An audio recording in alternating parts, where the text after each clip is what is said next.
ओम शांति।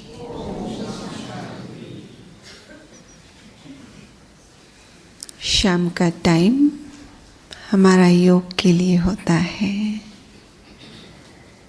हमें योग और ज्ञान का बैलेंस रखना है, क्योंकि हम आए हैं योग भट्टी करने के लिए। ज्ञान तो हम वैसे भी बहुत सुन रहे थे। लॉकडाउन से पहले तो अपनी क्लास टीचर से मुरली सुनते थे, लेकिन लॉकडाउन के बाद कितनी मुरलियाँ सुनते हैं, सारे वर्ल्ड की सुनते हैं। कितनी ऑनलाइन क्लासेस सुनते हैं, है ना। तो ज्ञान की कोई कमी नहीं है अभी, परंतु ये जो योग भट्टी का समय था वो तो सुनकर बस छोड़ देते थे। पर यहाँ जो स्पेशल बाबा ने टाइम दिया वो इसलिए था कि सुनो और फिर अपनी चेकिंग करो और फिर अपने आप को चेंज करो। जब खेती करते हैं तो ज़मीन को पहले हल चलाकर ठीक किया जाता है, फिर इसमें बीज बोते हैं। फिर बीज जब फलता है, फसल तैयार हो रही होती है, तो सिर्फ ऐसे ही नहीं छोड़ देना होता है। पहले खुदाई, हल जोतने के लिए खुदाई, फिर वो गुड़ाई निराई बोलते हैं ना, कि जो फसल हमने लगाई है उसके साथ साथ अनवांटेड, अननेसेसरी, अवांछित खरपतवार, घास फूस, तृणमूल उगकर आते हैं, और वो जो मुख्य फसल है उसके साथ कंपटीशन कर रहे होते हैं। और अगर उस खरपतवार को, उस घास फूस को, उस तृणमूल को जो अनवांटेड है, अननेसेसरी है, अवांछित है, व्यर्थ है, उसको अगर नहीं निकाला तो क्या होगा? फसल बराबर नहीं होगी। तो भट्टी में भी इसीलिए तो बुलाया था कि ज्ञान सुनो, मन रूपी धरती पर सुंदर श्रेष्ठ संकल्प पकड़ के उसके बीज बो। और जब बीज बोने जाएंगे तो दिखाई देगा अनवांटेड वेस्ट भी आ रहा है। और ऐसे भट्टी में माना पकना जिसको कहा था पहले दिन, पकने में करना क्या था? इस अनवांटेड को निकाल कर फेंकना था। क्योंकि देखो वैसे भी क्या कहते हैं, एक पत्थर के अंदर मूर्त समाई होती है। शिल्पकार क्या करता है? मूर्ति नहीं बनाता है, पत्थर को उठाता है और उसमें छिपी मूर्ति को पहले विजुअलाइज कर लेता है, और विजुअलाइज करके वहाँ पे उस प्रकार से निशान बना लेता है। और निशान के अलावा जो अतिरिक्त है उसको निकालता है और बढ़िया सी मूर्त तैयार हो जाती है, जो मंदिर में बैठाने योग्य होती है, जिसमें एक आकर्षण होता है। आकर्षण मूर्त, बाबा कहते हैं ना, तुम्हें क्या बनना है? आकर्षण मूर्त बनना है। तो वो जो मंदिर की मूर्त होती है, जो हमें आकर्षित करती है, पहले दिन भी कहा था, उसमें 3 विशेषताएं दिख रही होती है। मंदिर की मूर्त अंतर्मुख होती है। मंदिर की मूरत हर्षित मुख होती है। मंदिर की मूरत ज्वालामुख होती है। तो हमारी जो भट्टी का लक्ष्य है, चलो संपन्नता की ओर। तो संपन्न बनना ही माना क्या? संपन्नता अंदर भरी हुई है, पर करना क्या है अभी? उसमें जो अनवांटेड, अवांछनीय, व्यर्थ, अननेसेसरी भरा पड़ा है, उसको निकालते जाओ, निकालते जाओ। तो आपकी संपन्न मूर्त तो वहाँ बैठी हुई है। बाबा कहते हैं ना, ये क्या है तन? एक मंदिर है। इस मंदिर में कौन बैठा है? बाबा कहते हैं, मेरी प्रिय चैतन्य मूर्त बैठी है। तो इस मंदिर की क्या करनी थी? हमें सफाई करनी थी। उस मूर्त में जो अनवांटेड आ गया था, उसको निकालना था। ये बार बार, ये जो बार बार कहा जा रहा था, 4 धामों की यात्रा करो, बाबा को पत्र लिखो, फरिश्ते जैसी अपनी स्थिति बनाओ, मौन को ब्रेक मत दो। ये अंतर्मुखी बनकर रहो। ये सब क्या थे? ये सब आवश्यक फैक्टर्स थे उस मंदिर की मूर्ति को आकर्षण मूर्त बनाने के लिए। कि 4 धाम की यात्रा करके क्या करना था? धाम माना क्या होता है? लौकिक में भी 4 धाम होते हैं ना। तो धाम की मीनिंग क्या होती है? धाम माना जहाँ की वाइब्रेशन, जिस दुनिया में हम रह रहे हैं, जहाँ से हम उस धाम वाले स्थान पर गए हैं, उस दुनिया से उस धाम के जो वाइब्रेशन है बहुत हाई क्वालिटी के हैं। कि जहाँ पर जाते ही घर बार की जिम्मेवारियाँ भूल जाते हैं। जो चिंताएं चल रही थी, उन चिंताओं से फारिग हो जाते हैं। एक रिलैक्स की फीलिंग, जो घर बार की जिम्मेवारियों के बीच में तरस रहे थे कि कब इन चिंताओं से मुक्त वाली स्थिति का अनुभव करेंगे, उसको कहते हैं 4 धाम लौकिक में भी। और बाबा ने कहा हमारे पास तो यही 4 धाम है, क्योंकि दुनिया के भी 4 धाम किससे रिलेटेड है? या तो शिव से या तो विष्णु से। और इस मधुबन की धरती में भी क्या है? वो शिव पिता परमात्मा अवतरित हुए ब्रह्मा के तन में। जिस ब्रह्मा को उसे कहाँ तक पहुँचाना था? विष्णु तक पहुँचाना था। तो इसीलिए तो हम यहाँ के भी 4 धामों को वही कहते हैं, 4 स्थानों को हम कहते हैं ये 4 धाम है। और फिर कहा था पत्र लिखो। तो पत्र लिखे बाबा को, पत्रों के रिप्लाई मिले बाबा से। हाँ, तो पत्र में क्या लिखना था? हाँ, या तो धन्यवाद करना होता है कि बाबा इतना जो तूने दिया है, बाबा हमें क्या से क्या बना दिया है, वो धन्यवाद के भाव व्यक्त करने थे।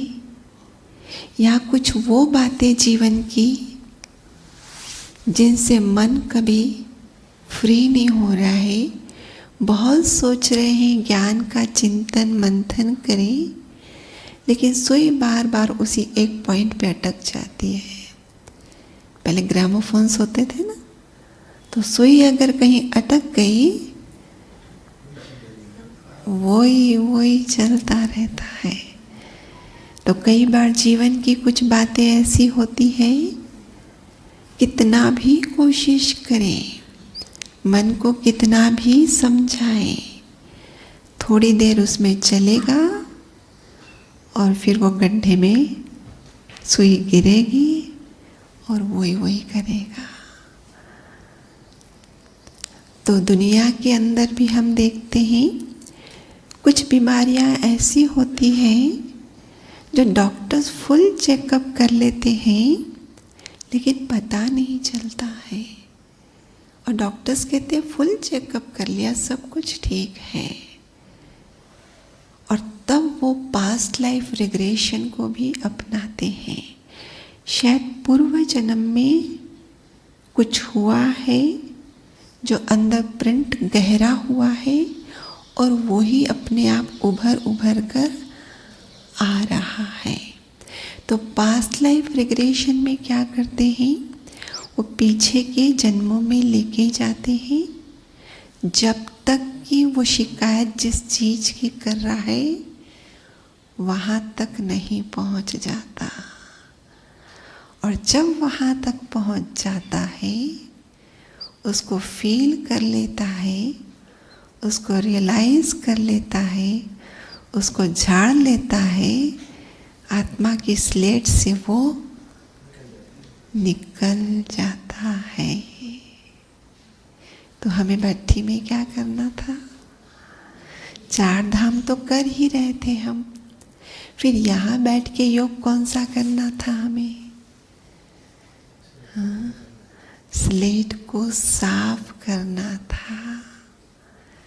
मौन में इसलिए तो छोड़ दिया गया था कि आप अंतर्मुखी हो जाओ, और अंदर में जाके मन रूपी धरती पर, मन रूपी बगीचे में क्या क्या अननेसेसरी उपकर आ रहा है, उसको निकालो, उसको फेंको। क्योंकि जब तक अंदर में नहीं जाएंगे, रियलाइजेशन नहीं होंगी, वो जो बात बार बार खटक खटक के योग में बैठते हैं, सुई जाके वहीं पे अटक जाती है। तो जब तक उसको नहीं समझेंगे, जब तक उसको निकाल के बाबा को अर्पित नहीं करेंगे, तो गड्ढा भरेगा ही नहीं। वो गड्ढा नहीं भरेगा और बार बार वहीं चले जाएंगे। तो 4 धाम की यात्रा में पावरफुल वाइब्रेशंस, परम धाम की यात्रा में उससे भी ज़्यादा पावरफुल, क्योंकि नाम ही है परम धाम। और परम की डेफिनेशन क्या देते हैं? हाँ, हम भी आत्मा, वो भी आत्मा, लेकिन वो क्या है? परम आत्मा है, ऊंचे ते ऊंचा है, उससे ऊंचा कोई और नहीं है। तो परम धाम के वाइब्रेशन कैसे है? यहाँ के डेफिनेटली ऊंचे हैं जहाँ से हम आए हैं, लेकिन परम धाम के उससे भी ऊंचे हैं। तो यहाँ बैठकर क्या करना था? उस परम धाम में चले जाना था, उस परम धाम में। क्योंकि बाबा कहते हैं पावरफुल याद, जहाँ मन, बुद्धि, दिल और शरीर चारों ही स्थिर हो जाए। क्या क्या स्थिर हो जाए? मन, बुद्धि, दिल और शरीर। तभी तो पावरफुल याद होगी। और इसीलिए बैठक वाली याद का समय दिया गया था। तो जब वो पावरफुल याद हम करते, जब उस परमात्मा के परमधाम में उसके सानिध्य में बैठ जाते, स्थिर हो जाते, तो वो तो सागर है गुणों का, हम तो गागर है। और उस गागर में भी क्या भर गई है? गंदगी आ गई है। तो क्या करना था? उसका निरंतर, उसकी किरणों का प्रवाह अपने गागर में भरना था, कि जिससे गागर भरे भी और गागर की जो गंदगी है वो निकल कर बाहर आ जाए और मैं आत्मा एकदम स्वच्छ। आज भी बाबा हमें कहते हैं कि मैं पतित पावन हूँ, मेरा काम ही है पतितों को पावन बनाना। लेकिन बावजूद उसके कहते हैं, बच्चे तुम तो हो ही शुद्ध स्वरूप, बच्चे तुम तो हो ही प्रेम स्वरूप, बच्चे तुम तो हो ही आनंद स्वरूप। तो हम वो है भी, लेकिन हम पतित भी हैं। और इसलिए उस गागर का जो पानी निकल रहा था वो गंदगी के साथ निकल रहा था। पवित्र तो है, प्रेम स्वरूप तो है, लेकिन चूंकि गागर में गंदगी है, तो ऐसी गागर से जब पानी निकालेंगे तो क्या होगा? मिक्सचरिटी होगी ना, मिलावट होगी ना। तो ये अंतर्मुखी होकर यही काम करना था। और जब ऐसा अंतर्मुखी होकर उस परमधाम में बैठकर मुख और मन का मौन धारण करते, जो बाबा ने कहा ना 5वीं पॉइंट, दादी का भी सौगात, तो क्या होता? लाइट और माइट से वायुमंडल संपन्न होता। कैसे? क्योंकि कचरा गिर जाता ना, कचरा गिर जाता तो बचता क्या? शुद्ध पवित्र उसका प्रकाश, शुद्धता, पवित्रता, प्रेम का लाइट और माइट चारों तरफ फैलता और अपने आप सूक्ष्म प्रकाश वाली सेवा हो जाती। मेरा स्वयं का भी कल्याण और विश्व का भी कल्याण। तो ये जो हर्षित मुक्ता दूसरी विशेषता मूर्त की, ये आती ही तब है जब कचरा निकल जाता है। बल्ब के ऊपर जो कांच का हिस्सा है, अंदर तो फिलामेंट है, स्विच ऑन करते तो फिलामेंट्स रोशनी देता है, वो कांच नहीं देता है। लेकिन कांच तो पारदर्शी होने के कारण अंदर के प्रकाश को अपने में से ठीक वैसे ही गुजरने देता है जैसा वो प्रकाश है। लेकिन अगर उसके ऊपर गंदगी आ जाए तो अंदर तो शुद्ध प्रकाश वहां से बहने को, लेकिन कांच के पास आते आते क्या हो जा रहा है? डिम हो रहा है। तो बाहर कैसा वाला प्रवाह आ रहा है? डिम वाला। तो हर्षित मुक्ता कब होगी? जब वो कांच साफ होगा, तो अंदर का प्रकाश बिल्कुल क्लीन क्लियर बाहर आएगा। तो हर्षित मुक्ता। क्या अंतर है खुशी में और हर्षित मुक्त में? खुशी और हर्षित मुक्ता क्या अंतर है? खुशी माना कि जैसे टेम्पररी नहीं, खुशी माना जैसे बाबा क्या कहते हैं, खुश रहो भी और खुशी बांटो भी। संतुष्ट रहो भी, संतुष्ट करो भी। तो हर्ष माना खुशी का वो स्वरूप कि जिसमें मैं स्वयं भी खुशी का अनुभव करता हूँ और मेरे से खुशी के वो वाइब्रेशन इतने क्लीन वाले निकल कर दूसरे की खुशी की फाइल को जाके खोल देते हैं और उसमें भी खुशी का संचार कर देते हैं। इसको कहते हैं हर्ष। तो मंदिर की मूर्त क्या कर रही होती है? अब कितने भी दुखी चले जाओ वहाँ पर, कितने भी दुखी, लेकिन पल भर का दर्शन, पल भर के लिए तो आपको दुखों से दूर कर देता है। पल भर के लिए आपको खुशी की अनुभूति करा देता है। इसलिए तो कहा हर्षित मुख।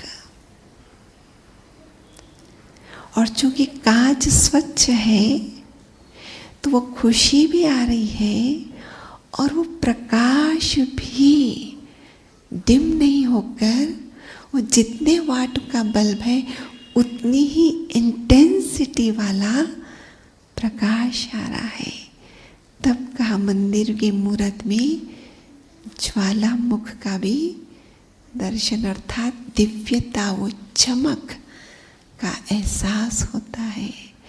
तो मौन भट्टी में हमें यही करना था, कचरे को निकाल निकाल कर फेंकना था और उसके लिए कंटिन्यूअस उस परमात्मा के किरणों के प्रवाह को, शक्ति के प्रवाह को, गुणों के प्रवाह को, उस ज्ञान को, इसलिए बार बार क्लास भी दी जा रही थी और बाकी सबसे आपको मुक्त छोड़ा गया था। किसने पूरा अंतर्मुखी का पालन किया? किसने पूरे मुख और मौन पर, मन के मौन पर अटेंशन रखा? हाँ, किसने रखा? शायद नहीं। एक आत्मा हाथ उठा रही है, कोई बात नहीं। लेकिन जब भट्टी करके लौटो, एक एक दिन निकालो ऐसा कि जहाँ मुझे टोटल अंतर्मुखी रहना है। बातें भले आएगी, मुझे कुछ भी प्रतिक्रिया नहीं देनी है। वो कहानी आती है ना, भगवान मंदिर की मूर्त बनकर खड़े हैं मंदिर में और सेवक क्या कर रहा है? सूरज भाई आ गए। और सेवक पुजारी बन के सेवा कर रहा है। उसको क्या मिल रहा है? साफ सफाई करता है मंदिर की। मंदिर में जो चढ़ावा आता है उसमें उसके गुजर बसर का पैसा उसको मिल जाता है। तो बड़ा परेशान था, शिकायतें करता था लोगों को, क्या मिलता है, गुजर बसर भी नहीं होता है। और एक दिन शिकायत भगवान को भी कर डाले, इतनी गरीबी, इतना दिक्कत से जीवन गुजरती है। भगवान आपकी ज़िंदगी कितनी आसान है, बस खड़े हो गए हो मूर्त बनकर। मेरी ज़िंदगी में कितनी कठिनाई है। काश मुझे एक दिन आपकी जगह पर खड़े रहने का चांस मिल जाए। भगवान ने कहा इतना इजी नहीं है जितना तुम समझते हो। नहीं, आपकी ज़िंदगी बहुत आसान है, मुझे एक दिन का अवसर दे दीजिए। भगवान ने कहा नहीं है इतनी आसान, फिर भी तुम जिद करते हो, ठीक है, इसमें बहुत धैर्य की आवश्यकता होती है। नहीं, मैं धैर्य रखूँगा, सब शर्तों का पालन करूँगा। ठीक है, एक दिन तय हुआ, आज तुम भगवान की मूर्त बनकर खड़ी रहो, लेकिन मंदिर में बहुत सारे भगत आएंगे, बहुत कुछ अपनी बातें कहेंगे, कुछ बुरा भी कहेंगे, कुछ भला भी कहेंगे, लेकिन तुम्हें चुपचाप रहना है, कोई प्रतिक्रिया नहीं करना है। जी भगवान जी, तो बहुत आसान काम है। खड़ा हो गया, भगवान जी उसकी जगह पे थे, साफ सफाई करके निकल गए।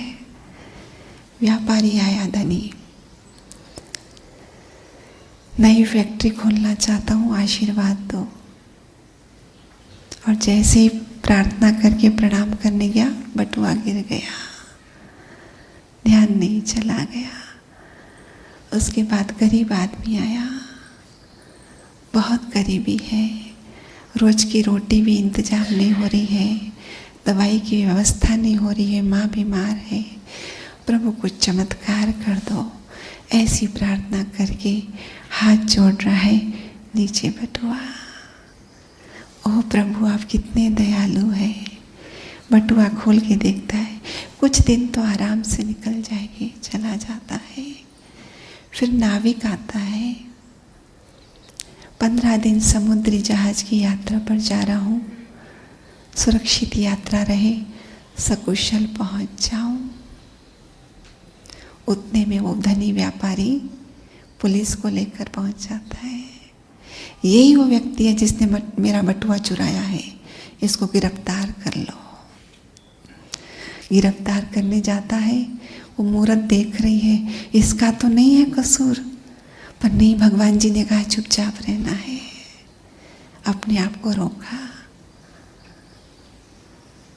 और फिर इतने में गरीब व्यक्ति आया, वो तो चला गया, मतलब वो नाविक को उसने रोकने के लिए कहा, पर फिर उतने में क्या होता है, वो गरीब व्यक्ति, गरीब माना धनी व्यक्ति के समय भी चुप रहा, जो कुछ बोला, गरीब व्यक्ति के भी समय चुप रहा, लेकिन नाविक के समय बोल उठा, क्योंकि पुलिस उसको गिरफ्तार कर रही थी। इसको लगा अन्याय होने जा रहा है, कहा नहीं नहीं, इसने चोरी नहीं की, इससे पहले तो कोई गरीब व्यक्ति आया था, इसको छोड़ दो। उसको छोड़ दिया, गरीब व्यक्ति को पकड़ा और चोरी किया।